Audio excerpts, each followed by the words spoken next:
Welcome back, everyone. Today we're going to go over the 12 verb tenses of English.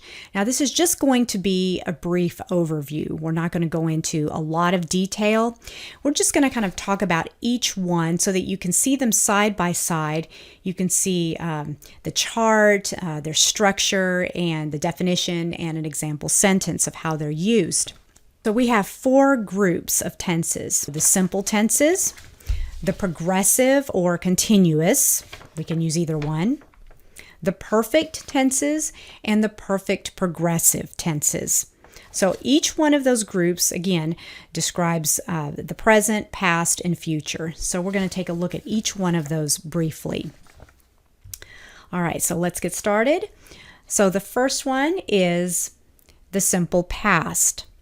Okay, you can see this is pretty basic here. See, our chart is something that happened in the past. All right, we just use the simple past form with a specific time reference. So it's an activity that began or ended at a particular time in the past. I rode the bus yesterday. So our verb is rode. It's in the simple past form, and we have a specific time reference, yesterday. Okay, so that's usually how we understand the simple past, with specific time references. You know, it may not always be stated, but usually it's understood between, speakers. All right, then we have the simple present. So that's a situation that exists now, always, or habitually, or routine. I ride the bus every day. So I may not be riding the bus at this very moment, but it's something that I do routinely or habitually. You know, I rode it in the past. I'm still going to ride it sometime in the, around the present, and it'll affect, I'll be doing this in the future as well. All right, next example, simple future. So at one particular time in the future, this will happen. I will ride the bus tomorrow. So, we use will plus the simple tense form of the verb.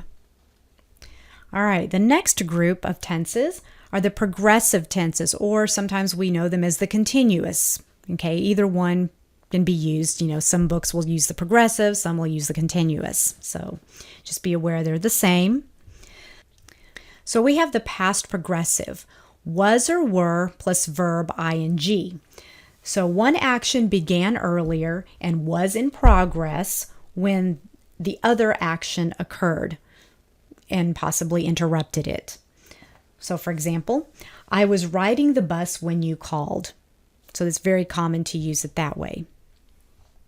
Usually we understand that there is something else that happened or was occurring as well, or occurred. Next, we have the present progressive, the verb of be. Okay, am, is, are, plus verb ing.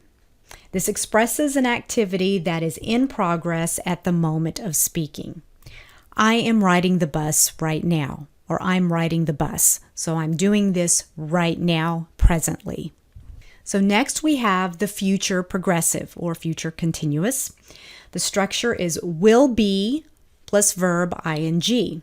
For example, I will be riding the bus when you call, or I will be riding the bus. It's some particular time in the future that we're talking about. I will be doing this.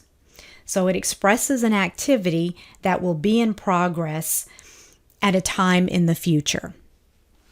And usually there's something else that's associated with that. Maybe it's an interrupter or it's something else. Very common that way. So our next group of tenses are the perfect tenses. So the first one is the past perfect. The structure is had plus the past participle.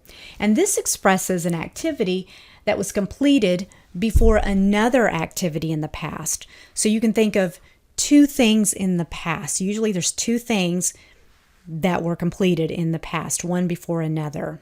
For example, I had ridden the bus many times before I moved here.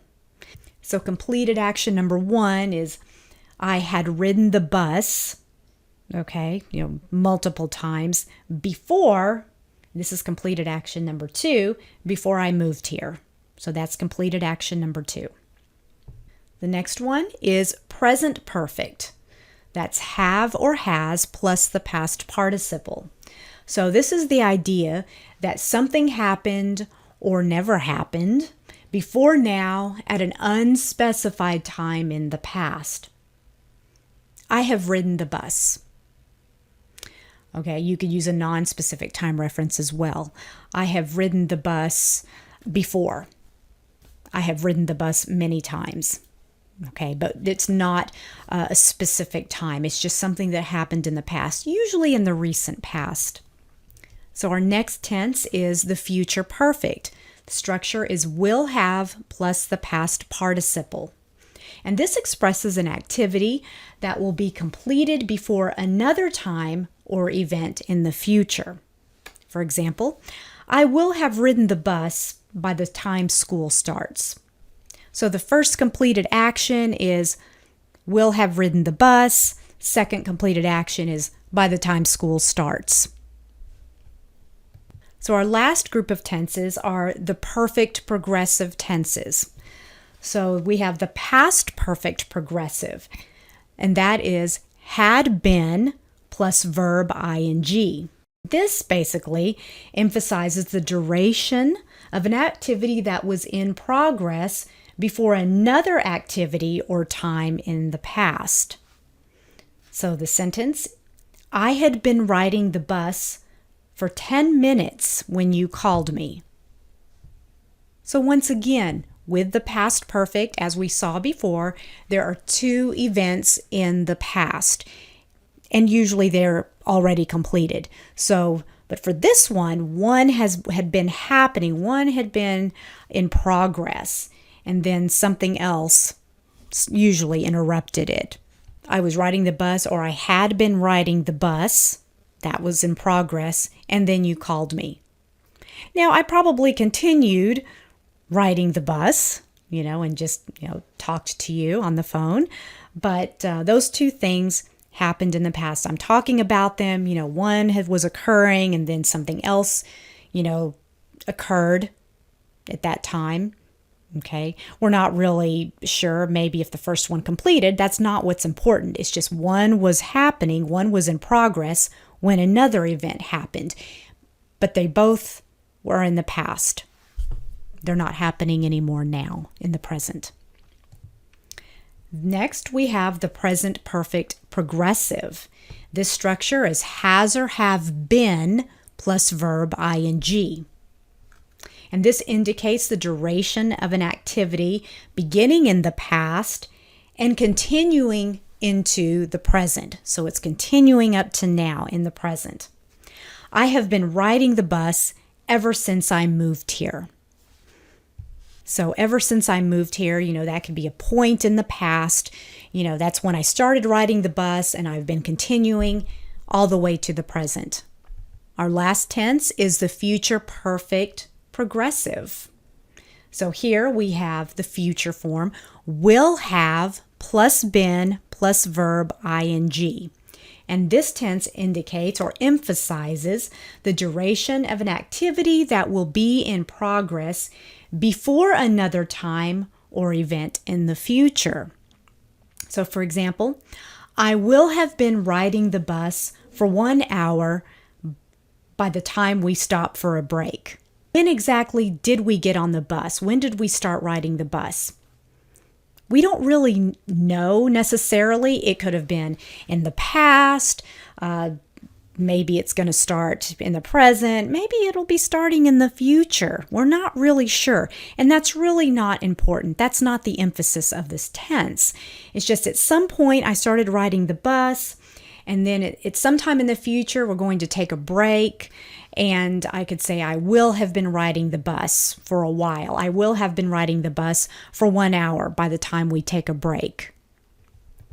But I'm basically projecting into the future and looking into the future and talking about the future. And usually I'm expressing that, something else will happen or interrupt that. So be on the lookout for some future videos with these tenses. And if you have any other comments or suggestions for other lessons in grammar or pronunciation, please drop a comment below. If you find this video helpful, please give a like and subscribe. Happy learning, everyone.